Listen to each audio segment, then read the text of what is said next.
നമസ്കാരം. എല്ലാ പ്രേക്ഷകർക്കും ഡോക്ടർ ലൈവിലേക്ക് സ്വാഗതം. പക്ഷാഘാതം അഥവാ സ്ട്രോക്ക് ഉണ്ടായിക്കഴിഞ്ഞാൽ ആ വ്യക്തിയെ ഉടനെ തന്നെ ആശുപത്രിയിൽ എത്തിക്കുകയാണ് വേണ്ടത്. അവിടെ ഡോക്ടർമാർ നൽകുന്ന അടിയന്തര ചികിത്സ അഥവാ എമർജൻസി മെഡിസിൻ ട്രീറ്റ്മെൻറ്റിനെ കുറിച്ചാണ് ഇന്ന് ഡോക്ടർ ലൈവ് ചർച്ച ചെയ്യുന്നത്. ഈ വിഷയത്തെക്കുറിച്ച് നമ്മളോട് സംസാരിക്കുന്നത് കോഴിക്കോട് എസ്റ്റർ മിംസ് ഹോസ്പിറ്റലിലെ എമർജൻസി മെഡിസിൻ സ്പെഷ്യലിസ്റ്റായ ഡോക്ടർ ഷിഹാന സൈഫുദ്ദീൻ. നമസ്കാരം ഡോക്ടർ. ഡോക്ടർ ലൈവിലേക്ക് സ്വാഗതം. ഡോക്ടർ, എന്താണ് ഈ സ്ട്രോക്ക് അഥവാ പക്ഷാഘാതം, അല്ലെങ്കിൽ എന്തെല്ലാം തരത്തിലാണ് ഈ അസുഖമുള്ളത്? ഓക്കെ, സ്ട്രോക്ക് അല്ലെങ്കിൽ പക്ഷാഘാതം എന്ന് പറഞ്ഞാൽ പെട്ടെന്ന് നമ്മുടെ തലച്ചോറിനകത്തേക്കുള്ള രക്തോട്ടം നിന്നു പോകുമ്പോൾ അതിൻ്റെ പാർട്ടായിട്ട് വരുന്ന ഫങ്ഷണൽ ഡിസേബിലിറ്റീസ് വരുത്തുന്ന അസുഖത്തിനാണ് സ്ട്രോക്ക് എന്ന് പറയുന്നത്. അത് രണ്ട് രീതിയിൽ വരാൻ ചാൻസ് ഉണ്ട്. ഒന്ന്, തലച്ചോറിൻ്റെ അകത്തേക്കുള്ള രക്തക്കൊഴലിൽ ബ്ലോക്ക് വരുമ്പോൾ, അത് രക്തക്കട്ട അല്ലെങ്കിൽ അതെറോസ്ക്ലെറോസിസ് കാരണം ഫാറ്റ് ഡെപ്പോസിഷൻ വന്നിട്ട് ബ്ലോക്ക് ആകുമ്പോൾ അതിന് ഇഷ്കേമിക് സ്ട്രോക്ക് എന്നാണ് പറയുന്നത്. അത് 80% ഓഫ് ദ സ്ട്രോക്ക് ഇഷ്കേമിക് സ്ട്രോക്സ് ആണ്. സെക്കൻഡ് ടൈപ്പ്, ഒരു രക്തക്കൊഴൽ പൊട്ടിക്കഴിഞ്ഞാൽ അല്ലെങ്കിൽ അതിൽ ലീക്ക് വന്നിട്ട് തലച്ചോറിനകത്തേക്ക് ബ്ലീഡിങ് വരുമ്പോഴാണ് മറ്റേ തരം സ്ട്രോക്ക് വരുന്നത്. അതിന് ഹെമറേജിക് സ്ട്രോക്ക് എന്നാണ് പറയുന്നത്. അതൊരു 20 to 15% പേഷ്യൻസിലാണ് നമ്മൾ കാണുന്നത്. ഈ ഇസ്കെമിക് സ്ട്രോക്ക് ആണോ അതോ ഹെമറേജ് സ്ട്രോക്ക് ആണോ ഏറ്റവും അപകടം ഉണ്ടാക്കുന്നത്? രണ്ടും അപകടകരമാണ്. രണ്ടും നമ്മൾ എത്രയും പെട്ടെന്ന് പേഷ്യൻറ്റിനെ ഹോസ്പിറ്റലിൽ എത്തിക്കണം. അതിൻ്റെ ഇമ്മീഡിയറ്റ് ആയിട്ടുള്ള എമർജൻസി ആയിട്ടുള്ള ട്രീറ്റ്മെൻറ്റ് ചെയ്യണം. അതിൽ വീട്ടിൽ നമുക്ക് കാര്യമായിട്ടൊന്നും ചെയ്യാനില്ല. അത് ഡിറ്റക്റ്റ് ചെയ്തിട്ട് ഹോസ്പിറ്റലിൽ എത്തിച്ചിട്ട് അത് ഹെമറേജിക് ആണോ ഇഷ്കേമിക് ആണോ നോക്കിയിട്ട് അതിൻ്റേതായ രീതിയിലുള്ള ട്രീറ്റ്മെൻറ്റ് മുന്നോട്ട് കൊണ്ടുപോകും. ഈ പക്ഷാഘാതത്തിന് രോഗലക്ഷണങ്ങൾ എന്തൊക്കെയാണ് ആദ്യം കാണിക്കുന്നത്? ഓക്കെ, രോഗലക്ഷണങ്ങളെന്ന് പറഞ്ഞാൽ നമ്മൾ പെട്ടെന്ന് ഒരു ഭാഗം തളർന്നു പോവുക, അതായത് കൈക്കോ കാലിനോ ബലക്കുറവ് അനുഭവപ്പെടുക, പെട്ടെന്ന് വരുന്ന കണ്ണിന് കാഴ്ചക്ക് മങ്ങൽ അല്ലെങ്കിൽ കണ്ണിൽ ഇരുട്ട് വരിക, ബോധത്തിൻ്റെ അളവ് കുറഞ്ഞു പോവുക, മെമ്മറി ലോസ്, ഇതൊക്കെ സഡൻ ആയിരിക്കും. നടക്കാൻ ബുദ്ധിമുട്ട്, പേഷ്യൻറ്റിന് ചിലപ്പം പെട്ടെന്ന് സംസാരിക്കാൻ ബുദ്ധിമുട്ട് വരിക, അവർക്ക് വാക്കുകൾ കിട്ടില്ല അല്ലെങ്കിൽ പറയുന്നത് ക്ലിയർ ആവില്ല, പിന്നെ അസഹനീയമായ തലവേദന, ഇതൊക്കെയാണ് നമ്മൾ സാധാരണ കണ്ടുവരുന്ന സിംറ്റംസ്. കോൾ ഉണ്ടോ ഡോക്ടർ? ഹലോ. ഹലോ, ഡോക്ടർ ലൈവിലേക്ക് സ്വാഗതം. ആരാ സംസാരിക്കുന്നത്? ഞാൻ ഒരു പ്രായമായ സ്ത്രീയാണ്. 67 വയസ്സുണ്ട്. പ്രമേഹ രോഗിയാണ്. അപ്പോൾ എനിക്ക് കാലിനും കൈക്കും എല്ലാം മരവിപ്പും ശരീരത്തിന്റെ ആരോഗ്യശേഷികൾ കുറഞ്ഞ് നടക്കുമ്പോൾ എല്ലാം കൺട്രോൾ തെറ്റി പോകുന്നു. അപ്പൊ അങ്ങനെ ഭയങ്കര ബുദ്ധിമുട്ട്. അപ്പൊ അത് എന്താണെന്ന് അറിയാൻ വേണ്ടി വിളിച്ചതാ. ഓക്കെ, നിങ്ങൾ ഈ പ്രശ്നം എത്ര കാലമായി തുടങ്ങിയിട്ട്? ഇപ്പം തുടങ്ങിയതാണോ? അല്ല, എനിക്ക് കാലിനും കൈക്കും മരവിപ്പ് തുടങ്ങിയിട്ട് ഇപ്പൊ 6 മാസമായി. 6 മാസമായി. ചേച്ചിക്ക് അത് ഇപ്പം തുടങ്ങിയതല്ല അല്ലേ? അല്ല. ഓക്കെ, അത് നിങ്ങളുടെ പ്രമേഹത്തിൻ്റെ പാർട്ടായിട്ട് വരുന്നതാണ്. അത് ഹോസ്പിറ്റലിൽ പോയിട്ട് ചെക്ക് ചെയ്തിട്ട് അതിൻ്റേതായുള്ള മരുന്നുകൾ കറക്റ്റായിട്ട് കഴിച്ചിട്ട് അത് കറക്റ്റ് ആക്കണം. അത് ലോങ് സ്റ്റാൻഡിങ് പ്രമേഹം വരുന്ന ആളുകൾക്ക് കണ്ടുവരുന്നതാണ്. അത് സ്ട്രോക്കിൻ്റെ പാർട്ടായിട്ട് വരുന്നതല്ല. വിളിച്ചതിന് നന്ദി. ഡോക്ടർ, ഈ ഷുഗർ അല്ലെങ്കിൽ പ്രമേഹം മൂലം ഉണ്ടാകുന്ന ഈ തളർച്ചയും പക്ഷാഘാതവും തമ്മിൽ എന്തെങ്കിലും ബന്ധമുണ്ടോ? ഓക്കെ, അത് ലോങ് സ്റ്റാൻഡിങ് ഡയബറ്റിസ് ഉള്ള പേഷ്യൻസിന്, വർഷങ്ങളോളം ഉള്ള പേഷ്യൻസിന്, അവർക്ക് അതിൻ്റെ പാർട്ടായിട്ട് ഡയബറ്റിക് ന്യൂറോപ്പത്തി വരാൻ ചാൻസ് ഉണ്ട്. അപ്പോൾ കയ്യിലും കാലുകളിലും ഇതുപോലെ ആ പേഷ്യൻ്റ് പറഞ്ഞ പോലെ തരിപ്പ് അനുഭവപ്പെടാൻ ചാൻസ് ഉണ്ട്. പക്ഷേ അതും സ്ട്രോക്കുമായിട്ട് ബന്ധമില്ല. പക്ഷേ ഡയബറ്റിസ് സ്ട്രോക്കിൻ്റെ ഒരു റിസ്ക് ഫാക്ടറാണ്. ഡയബറ്റീസും അതുപോലെ തന്നെ ഹൈപ്പർ ടെൻഷൻ, അങ്ങനെ പല രോഗങ്ങളുള്ള പേഷ്യൻസിന് സ്ട്രോക്ക് വരാനുള്ള റിസ്ക് കൂടുതലാണ്. ഒരു കോളും കൂടി ഉണ്ട്. Okay, hello. ഡോക്ടർ, എനിക്ക് ഒരു എണ്ണം തട്ടിയിട്ടുണ്ട് ഈ തലയുടെ ബാക്ക് വശത്തായിട്ട്. അത് ഇതെണ്ണ ഒരടിയാ കിട്ടിയത്. അത് ഒരു സുഖമില്ലാത്ത ആളിൽ നിന്നുമായിരുന്നു. അത് ചെവിയുടെ ചെള്ളയോട് ചേർന്നുള്ള ഭാഗത്തായിരുന്നത്. ചെവിയുടെ സൈഡിലാണ് വലിയൊരു അഗാധമായിട്ട് ഒരു അടി പറ്റിയത്. അത് ആ ചെവിയുടെ അവിടുന്ന് കുറച്ചു കാലം അങ്ങനെ വേദന നിലനിന്ന് അത് കഴുത്തിലോട്ടുള്ള ഞരമ്പും കനത്ത് കിടന്ന്, പിന്നെ അതിനുശേഷം ഈ തലയുടെ ബാക്കില് വേദനയായിട്ട് വന്ന് തല ഉയർത്തി എഴുന്നേൽക്കാൻ വയ്യായിരുന്നു ബെഡിൽ നിന്നും. തല ഞാൻ കൈ കൊടുത്ത് താങ്ങി വേണമായിരുന്നു തല പൊക്കായി. അങ്ങനെ 6 മാസം വരെ അങ്ങനെ ഇന്നലെ കൈ കൊടുത്ത് പൊക്കി വേണം കിടക്കാനും എഴുന്നേൽക്കാനും. ഞാനിത് മറ്റു ചികിത്സയ്ക്കൊന്നും പോവാതെ ഞാൻ ഈ എണ്ണയൊക്കെ ഇട്ട് സഹിച്ചുകൊണ്ട് അങ്ങനെ ഒത്തിരി നാളത് കഴിഞ്ഞു കൂടിയത്. ഓക്കെ. പിന്നെ ഒരു 6 മാസം കഴിഞ്ഞപ്പോ ഈ കൈ താഴ്ന്നു കിടക്കുന്ന അങ്ങ് മാറി. പിന്നെ ഈ കഴുത്തിന്റെ ആ ബാക്കിന് തലയും നട്ടലുമായിട്ട് ചേരുന്ന ഭാഗത്ത് ഭയങ്കര സൗണ്ട് ഉണ്ടായിക്കൊണ്ടിരിക്കും, ശബ്ദം. ഓക്കെ. ഈ നട്ടലും തലയുമായിട്ട് യോജിക്കുന്ന ആ ഭാഗത്ത് ഭയങ്കര സൗണ്ട് കൂടെ കൂടെ ഉണ്ടാവുന്നു, പടപടാന്ന്. അതെനിക്ക് അസഹ്യമായിട്ട് തോന്നി. ഞാൻ ഡോക്ടറെ കണ്ട് കുറച്ചു നാൾ കഴിഞ്ഞു. അപ്പൊ എനിക്ക് ഗബാബിൻ എന്നുള്ള ഗുളിക തന്നിരുന്നു. ഓക്കെ. ഇത് ഒരു 6 മാസം മുന്നേ അല്ലേ ഈ അടിയേറ്റത്? അല്ല, അതിപ്പോ 4 വർഷം കഴിഞ്ഞിരിക്കുന്നു. ഇപ്പൊ വലത്തെ കൈക്കൊക്കെ എന്തായാലും കേട്. 1 വർഷം കഴിഞ്ഞിട്ടുണ്ട് അല്ലേ? എത്ര 4 വർഷം കഴിഞ്ഞു. ഓക്കെ. എത്ര വയസ്സായി നിങ്ങൾക്ക്? എനിക്ക് 59, 60 60. വേറെന്തെങ്കിലും അസുഖങ്ങളുണ്ടോ? വേറെ അസുഖങ്ങളൊന്നും വലുതായിട്ടില്ല. പിന്നെ പണ്ട് തന്നെ ഈ നേരത്തെ ആസ്മയുടെ അസുഖമുണ്ട്. അതിപ്പോ ഒരു പെയിനായിട്ടങ്ങ് മാറിയിരിക്കുക ചെസ്റ്റിന്. ഓക്കെ. കൈക്കും കാലിനും ഒക്കെ തരിപ്പോ അങ്ങനെ എന്തെങ്കിലും അനുഭവപ്പെടുന്നുണ്ടോ? കൈക്ക് ലെഫ്റ്റ് അല്ലെ റൈറ്റ് ഹാൻഡിന്? ഈ വലത്തെ കൈക്ക് ചെറുതായിട്ട് അനുഭവപ്പെടുന്നുണ്ട്, അത്രയുള്ള. വേദനയില്ല, വല്ലത് ഇറുക്കി പിടിക്കാനായിട്ട്. ഇടത്തെ കൈക്കാണ് ഇത്തിലൂടെ ഇറുക്കി പിടിക്കാനുള്ള സുഖം. ഓക്കെ. അത് ഈ ചിലപ്പം ഈ അടിൻ്റെ പാർട്ടായിട്ട് ആയിരിക്കില്ല, അതും ഇതും കണക്റ്റഡ് ആയിരിക്കില്ല. ചില സമയത്ത് നമ്മൾ സെർവൈക്കൽ സ്പൈനൽ കോഡിൻ്റെ അവിടെ വരുന്ന തേയ്മാനം കാരണം കൊണ്ട് അവിടെ നമ്മൾ ഇമ്പോർട്ടൻറ്റ് ഞരമ്പുകളൊക്കെ കൂടി നിൽക്കുന്ന സ്ഥലമാണ്. അപ്പോൾ അവിടെ എന്തെങ്കിലും പ്രശ്നങ്ങൾ ഉണ്ടായാൽ ഇതുപോലെ കൈക്ക് തരിപ്പും ബലക്കുറവും ഒക്കെ വരാൻ ചാൻസ് ഉണ്ട്. അതിന് ചെയ്യേണ്ടത് ഒരു നല്ലൊരു ന്യൂറോളജിസ്റ്റിനെ പോയിട്ട് കാണിക്കുകയാണ് വേണ്ടത്. അതിൻ്റെ ഫിസിയോതെറാപ്പിയും കാര്യങ്ങളും മെഡിക്കേഷൻസും ഒക്കെ എടുത്തു കഴിഞ്ഞാൽ എക്സസൈസും ചെയ്ത് കഴിഞ്ഞാൽ ശരിയാവുന്ന ഒരു സംഭവമാണ്. വിളിച്ചതിന് നന്ദി. ഡോക്ടർ ലൈവിൽ ഒരു ഇടവേളയാണ്.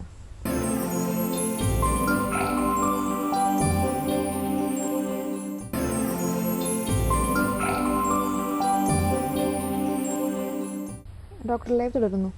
ഡോക്ടർ, നമുക്കൊരു കോൾ ഉണ്ട്. ഹലോ ഹലോ ഹലോ ഡോക്ടർ ലൈവിലേക്ക്. ഇത് ആറാട്ടുപുഴ എന്നാണ് വിളിക്കുന്നത്. ആലപ്പുഴ ജില്ലയിൽ ആറാട്ടുപുഴ ഗ്രാമപഞ്ചായത്ത്, അതായത് സുനാമി ഉണ്ടായ പ്രദേശം പെട്ടെന്ന് അറിയത്തുള്ളൂ. എനിക്ക് മെയിനായിട്ട് വിളിക്കെന്ന് പറഞ്ഞു കഴിഞ്ഞാല് ഞാൻ 18 വർഷമായിട്ട് ഷുഗർ രോഗിയാണ്. അപ്പൊ ഈ കാലിന് പെരുപ്പുണ്ടായിട്ട് ഇപ്പൊ 10-15 വർഷമായിട്ട് ഇതിൽ നിന്നാണോ പക്ഷാഘാതം ഉണ്ടാകുന്നതെന്ന് അറിയാൻ വേണ്ടിയിട്ടാണ് ഞാൻ ഡോക്ടറെ വിളിച്ചത്. ഓക്കെ.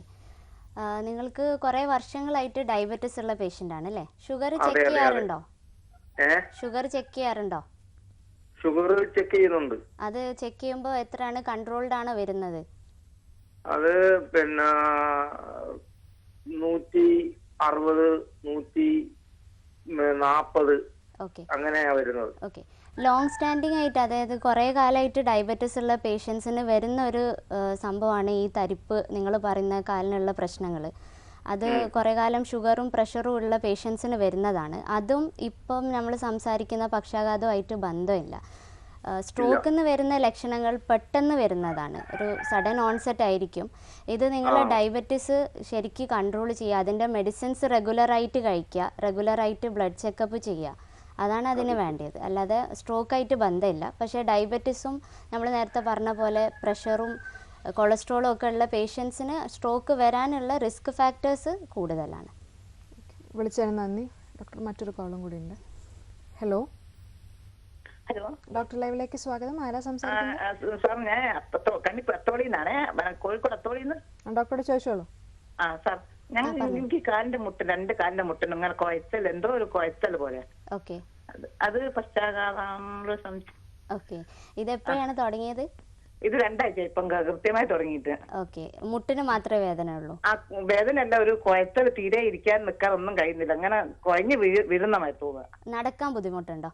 നടക്കാൻ ബുദ്ധിമുട്ടുണ്ടാകുമ്പോഴത്തേക്ക്. ഓക്കെ. അത് മുട്ടിന്റെ പ്രശ്നം കൊണ്ടാണ്? വേറെ തരിപ്പോ അങ്ങനെ എന്തെങ്കിലും അനുഭവപ്പെടുന്നുണ്ടോ? ഇല്ല, അങ്ങനെ ഒന്നുമില്ല. തലകറക്കോ അങ്ങനെ എന്തെങ്കിലും ഉണ്ടോ? ഇല്ല, ഒന്നുമില്ല. ഒന്നുമില്ല. കാഴ്ചക്ക് പ്രശ്നമൊന്നുമില്ല? കാഴ്ച കുഴപ്പമൊന്നുമില്ല. ഓക്കെ. വേറെ എന്തെങ്കിലും അസുഖങ്ങളുണ്ടോ നിങ്ങൾക്ക്? അങ്ങനെ കൊളസ്ട്രോൾ ഒക്കെ ഉണ്ട് എന്നല്ലാണ്ട് വേറെ അങ്ങനത്തെ കുഴപ്പമൊന്നുമില്ല. എത്ര വയസ്സായി? 50 വയസ്സായി. 51 വയസ്സ്. ഓക്കെ. ഇതുപോലെ മുന്നേ വന്നിട്ടുണ്ടോ? ഇല്ല, കാലിന്റെ മുട്ട് പണ്ട് വേദന ഒക്കെ ഉണ്ടായിരുന്നു. കാലിന്റെ മുട്ട് വീക്കായിട്ട്, അപ്പൊ അമ്മയ്ക്കൊക്കെ കിഡ്നി സംബന്ധമായ സുക്കേടിനായിരുന്നു. അപ്പൊ അതാണെന്ന് അറിയില്ല. കാലിന്റെ 2 മുട്ടും നീരെടുത്ത് പിന്നെ ഉണ്ടായിരുന്നു. ഓക്കെ, ഇപ്പോഴും നീരുണ്ടോ? ഇപ്പൊ നീരൊന്നുമില്ല. ഓക്കെ, നടക്കാനൊക്കെ പറ്റുന്നുണ്ട്, മുട്ട് മടക്കാനും അതൊന്നും പ്രശ്നമില്ല അല്ലേ? ഇല്ല, അതൊന്നും പ്രശ്നമില്ല. പക്ഷെ കുഴച്ചൽ എന്തോ കുഴച്ചലാ. ഓക്കെ, അത് പക്ഷാഘാതത്തിന്റെ ലക്ഷണമായിട്ട് എനിക്കിപ്പോൾ തോന്നുന്നില്ല. അത് ചേച്ചി നല്ലൊരു ഓർത്തോപെഡീഷ്യനെ പോയിട്ട് കാണിക്കുന്നതാണ് നല്ലത്. അത് മുട്ടിന്റെ പാർട്ടായിട്ട് ഇപ്പം ഇത്രയും വയസ്സായതുകൊണ്ട് ചിലപ്പം മുട്ടിന്റെ തേയ്മാനോ അങ്ങനെ എന്തെങ്കിലും ആവാനും ചാൻസ് ഉണ്ട്. പിന്നെ മുന്നേ ഇതുപോലെ വന്നതാണല്ലോ, അപ്പം അതിന്റെ പാർട്ടായിട്ട് കണക്കിലെടുത്താൽ മതി. പക്ഷാഘാതത്തിന്റെ ലക്ഷണം ഇങ്ങനെയല്ല വരാറ്. വിളിച്ചതിന് നന്ദി. ഡോക്ടർ, ഈ പക്ഷാഘാതം എങ്ങനെയാണ് അല്ലെങ്കിൽ എങ്ങനെയാണ് തിരിച്ചറിയുന്നത്? ഓക്കെ, അത് ആക്ച്വലി നല്ലൊരു ചോദ്യമാണ്. ഇപ്പോൾ നമ്മളെ ജനറൽ പബ്ലിക്കിന് ഒരു ഹാർട്ട് അറ്റാക്ക് ഉണ്ടാകുക എന്ന് പറഞ്ഞാൽ അവർക്കത് സീരിയസ് ആയിട്ട് എടുത്തിട്ട് പെട്ടെന്നൊരു രോഗിനെ ഹോസ്പിറ്റലിൽ എത്തിക്കും. പക്ഷേ 70% ആളുകളിലും ഈ സ്ട്രോക്ക് വന്നു കഴിഞ്ഞാൽ അത് കറക്റ്റ് സമയത്തിന് ഡിറ്റക്റ്റ് ചെയ്യാൻ പറ്റാത്തതുകൊണ്ട് അവരെ ഡിസേബിലിറ്റീസ് കൂടുതലാണ്. നമ്മൾക്കത് ആ ടൈം കഴിഞ്ഞാൽ അവരെ കൂടുതൽ നമ്മൾക്ക് ഹെൽപ്പ് ചെയ്യാൻ പറ്റില്ല. അപ്പോൾ അതിന് ഈസി ആയിട്ടൊരു ടൂളുണ്ട്. എക്യുപ്മെൻറ്റ്സും കാര്യങ്ങളൊന്നും വേണ്ട. നമ്മൾക്കൊരു ഷോർട്ട് ഫോം ഉണ്ട്, അത് ഫാസ്റ്റ് എന്നാണ് പറയുന്നത്. ഫാസ്റ്റ് എന്ന് പറഞ്ഞാൽ F stands for facial droop, A for arm drift, S for speech disturbance and T is time to call ambulance അല്ലെങ്കിൽ time to take the patient to the hospital.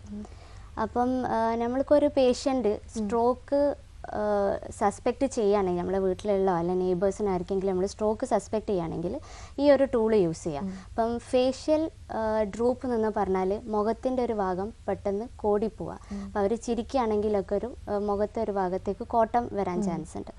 പിന്നെ ആം drift, അപ്പോൾ അവർക്ക് ഒരു ഭാഗം ബലക്കുറവ്, ആ 2 കൈയും മുന്നോട്ട് ഇങ്ങനെ പൊക്കി വെക്കാൻ പറയും. അപ്പം എഫക്റ്റ് ആയിട്ടുള്ള ഭാഗം ഇങ്ങനെ ഒന്നെങ്കിൽ അവർക്ക് പൊക്കാൻ പറ്റില്ല, അത് ഓട്ടോമാറ്റിക് അല്ലെങ്കിൽ ഓട്ടോമാറ്റിക്കായിട്ട് താഴേക്ക് പോകും.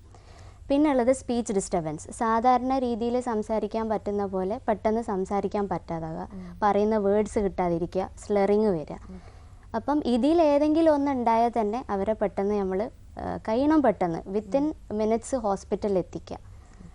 കോൾ ഉണ്ട് doctor. Okay, hello hello hello sir, ഡോക്ടറല്ലേ? ഡോക്ടർ ലൈവിലേക്ക് സ്വാഗതം. ആരാ സംസാരിക്കുന്നത്? എന്റെ ജില്ലയില്, ഇടുക്കി ജില്ലയിൽ നിന്ന് വിളിക്കണേ. ഡോക്ടറോട് ചോദിച്ചോളൂ. എനിക്ക് സ്ട്രോക്ക് വന്നിട്ട് ഇപ്പൊ 7 മാസമായി. ഓക്കെ, പിന്നെ ഇപ്പൊ അത് കൈക്ക് കാലിന് സ്വാധീനമില്ലാതായി, ചെറിയ കൊടിപ്പായിരുന്നു. ഓക്കെ, അപ്പം പിന്നെ ഇപ്പം പതുക്കെ നടക്കാൻ പറ്റും, കൈ പതുക്കെ ഒരു ഹാഫ് ലെവൽ പൊക്കാൻ പറ്റും. ഓക്കെ, അത് റിക്കവറി ആകാൻ എന്തുമാത്രം താമസം വരും? അത് ആകുമോ ഇല്ലയോ? ചോദ്യം ഒന്നുകൂടി പറയാമോ? റിക്കവർ ആവുമോ ഇല്ലയോ? ഓക്കെ, റിക്കവർ ഇപ്പോൾ 7 മാസമായി എന്ന് പറഞ്ഞു അല്ലേ സ്ട്രോക്ക് വന്നിട്ട്? നിങ്ങൾ ഫിസിയോതെറാപ്പി ഒക്കെ ചെയ്യുന്നുണ്ടോ? ഫിസിയോതെറാപ്പി ചെയ്തു. ആദ്യം 5 ദിവസം ചെയ്തു, പിന്നെ മാസം 5 ദിവസം ചെയ്തു. ഓക്കെ, പിന്നെ വീട്ടിലുള്ള ഫിസിയോതെറാപ്പി എല്ലാം ചെയ്യുന്നുണ്ട്. ഓക്കെ, സ്ട്രോക്ക് വലിയതായിരുന്നോ ഉണ്ടായപ്പോൾ? സ്ട്രോക്ക് കൈയും കാലും പൂർണ്ണമായിട്ട് തളർന്നു പോയി. ഓക്കെ, ഇപ്പം നടക്കാനൊക്കെ പറ്റുന്നുണ്ടോ വിത്ത് സപ്പോർട്ട്? ഇപ്പം നടക്കാൻ പറ്റുന്നുണ്ട്. ഓക്കെ, ചെറിയൊരു തളർച്ച എപ്പോഴും ഉണ്ട് അല്ലേ? 80% ഓക്കെ, നമ്മൾ സാധാരണ രീതിയിൽ സ്ട്രോക്ക് വന്നു കഴിഞ്ഞാൽ ആക്റ്റീവായിട്ട് ഫിസിയോതെറാപ്പി അതുപോലെ തന്നെ ഓക്യുപേഷണൽ തെറാപ്പി ഒക്കെ നമ്മൾ സജസ്റ്റ് ചെയ്യാറുണ്ട് പേഷ്യൻസിന്. അപ്പോൾ അത് റെഗുലറായിട്ട് അവർ പറയും പോലെ ചെയ്താൽ നമ്മൾക്ക് ആ ഫങ്ഷൻസ് തിരിച്ച് കിട്ടുന്നതാണ്. പക്ഷെ അത് കുറച്ച് മാസങ്ങൾ പിടിക്കും. യൂഷ്വലി ഇപ്പോൾ നിങ്ങൾ പറഞ്ഞ പോലെ തന്നെ 3 മാസം 6 മാസമാണ് അതിൻ്റെ കണക്ക്. അപ്പം അതുപോലെ തന്നെ ഒരു 80% ഫങ്ഷണൽ എബിലിറ്റി നമ്മൾക്ക് തിരിച്ച് കിട്ടിയിട്ടുണ്ട്. അപ്പോൾ ഇനിയും നിങ്ങൾ ആ ഫിസിയോതെറാപ്പി പിന്നെ നിങ്ങളെ ന്യൂറോളജിസ്റ്റ് പറയും പോലെ തന്നെ അഡ്വൈസ് ഫോളോ ചെയ്യുക. എത്ര വയസ്സായി? 43 വയസ്സാണ്. അപ്പം അത്ര പ്രായം കൂടുതലുള്ള ഒരു ഏജ് അല്ല. അപ്പോൾ അതുകൊണ്ട് ഇനിയും അതുപോലെ തന്നെ കണ്ടിന്യൂ ചെയ്താൽ ഫംഗ്ഷൻ ഇനിയും കുറച്ചുകൂടി ബെറ്റർ ആവാൻ ചാൻസ് ഉണ്ട്. ഒരു പ്രാവശ്യം സ്ട്രോക്ക് വന്നു കഴിഞ്ഞാൽ പിന്നെ സ്ട്രോക്കിൻ്റെ റിസ്ക് കൂടുതലാണ്. പക്ഷേ അതിനുള്ള മെഡിക്കേഷൻസ് ഒക്കെ നിങ്ങൾ ഓൾറെഡി കഴിക്കുന്നുണ്ടാവും. ഇപ്പോൾ ആസ്പിരിൻ, ക്ലോപ്ട്രോഗൽ എന്നൊക്കെ പറഞ്ഞ മരുന്ന് ഓൾറെഡി കഴിക്കുന്നുണ്ടാവും. അത് പറഞ്ഞ പോലെ കഴിക്കുക. പിന്നെ റെഗുലർ ഫോളോ അപ്പിന് പോയാൽ മതി. പിന്നെ ഡയറ്റ് കൺട്രോൾ ചെയ്യാം. 6 മാസം കണ്ടിന്യൂ മെഡിക്കൽ ഗുളിക 6 മാസം കണ്ടിന്യൂ പറഞ്ഞു. അപ്പൊ അത് കഴിഞ്ഞ് പിന്നെ ഡോക്ടറെ കാണണം അല്ലേ? അതെ, ഡോക്ടറെ കാണണം. ആസ്പിരിൻ നിങ്ങൾ നിർത്താൻ പാടില്ല. അത് നിങ്ങളെ ന്യൂറോളജിസ്റ്റിൻ്റെ അടുത്ത് തന്നെ റെഗുലർ ആയിട്ട് ഫോളോ അപ്പ് ചെയ്യണം. സ്വന്തം ഇഷ്ടപ്രകാരം നിർത്താൻ പാടില്ല. വിളിച്ചതിന് നന്ദി. ഡോക്ടർ ലൈവിൽ മറ്റൊരു ഇടവേളയാണ്.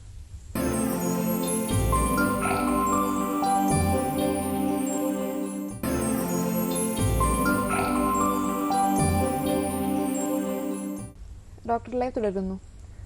ഡോക്ടർ ഇപ്പോൾ നേരത്തെ സൂചിപ്പിച്ച പോലെ എത്രയും പെട്ടെന്ന് തന്നെ ആശുപത്രിയിൽ എത്തിക്കണം എന്നാണ് പറഞ്ഞത്. അതെ.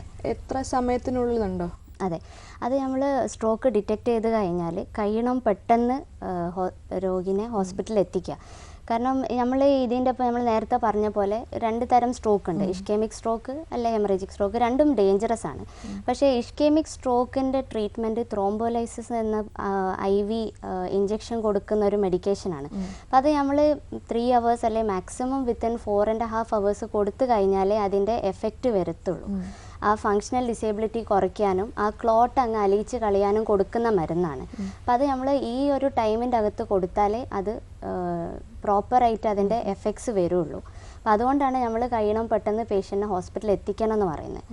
പക്ഷേ ഹോസ്പിറ്റലിൽ എത്തിക്കഴിഞ്ഞാൽ ആദ്യം തന്നെ നമ്മൾ ആസ്പിരിനോ ഇങ്ങനത്തെ മരുന്നോ കൊടുക്കാൻ പാടില്ല. അപ്പോൾ പേഷ്യൻറ്റിന് ലൈഫ് ത്രെട്ടണിങ് പ്രോബ്ലംസ് ഉണ്ടെങ്കിൽ നമ്മൾ എമർജൻസി ഡിപ്പാർട്ട്മെൻറ്റിൽ എത്തിക്കഴിഞ്ഞാൽ ഫസ്റ്റ് ഓഫ് ഓൾ നമ്മൾ ആ പേഷ്യൻറ്റിനെ സ്റ്റെബിലൈസ് ചെയ്യും.